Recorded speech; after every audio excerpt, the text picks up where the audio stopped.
here's my mom again. And you've probably seen the videos that she gave some advice to women who are single. She gave some advice to women who are dating in a serious relationship. And now I want you, Sarah Egrich, to take yourself back to when you and Dad were first married. You lived in like a basement apartment. The rent was what? $25 a week. $25 a week. Oh my goodness. That makes us really old. And wasn't your carpet like out of carpet squares? We taped them together. Where'd you get them? Like in a trash bin? Carpet store. Like for $1 a piece. Wow. Yeah. Yeah, and you made Dad a desk out of something else. A door over 2 filing cabinets. We were creative. So it was newly married bliss, but obviously you probably weren't perfect.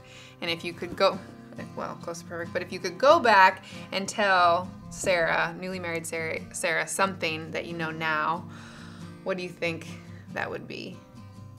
Well, I think the thing about being friendly.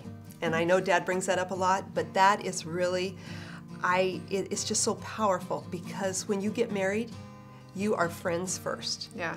And then you get into the routine of marriage and you can really become unfriendly. I did. Yeah. I can still be unfriendly. And I catch myself.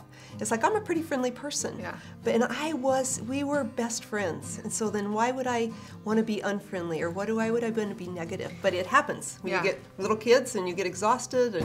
Well, and you talk about being each other's best friends, and I know there's some couples out there who are a little codependent. And I've always heard you say over the years one thing that you loved about Dad was how much he loved all of your girlfriends. He did, and I so respected that about him, that he admired my friendships, and he loved me being with my friends, and he still does to this day, because it really does bring energy to a woman. You know, a man can't meet all your emotional needs, and so we do have girlfriends to help meet that, and where we can talk about in more detail. Like, so you think it's healthy for newly married couples to make time with other... Yes, definitely, because again, not one person can meet all your emotional needs. Well, meet all your emotional needs, and then you also, we were chatting, you were talking about not meeting all their spiritual needs, and you told me some story about that book that you read. When we were first married, I was reading this book. I remember we were traveling in a car, and it was called At Least We Were Married. I keep reading it and keep reading it, and it was like, oh my word. I think they had a car accident on their honeymoon. I mean, it's kind of a sad story. But the husband died in that crash. Yeah. Wrong emotion, sorry. Yeah.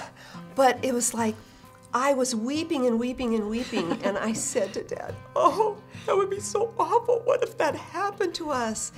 And in his just loving, really loving way, you know, he looked at me and he said, Sarah, he said, how would you be if that happened? He goes, I need to know that you are not totally dependent on me for your security, for your, you know, what you think about yourself or your self-worth. And it was like, I need to know that you really depend on Christ for everything. Yeah. And then I come next. And it was like, it was this light bulb moment for me. Yeah, it's great. Well done, again.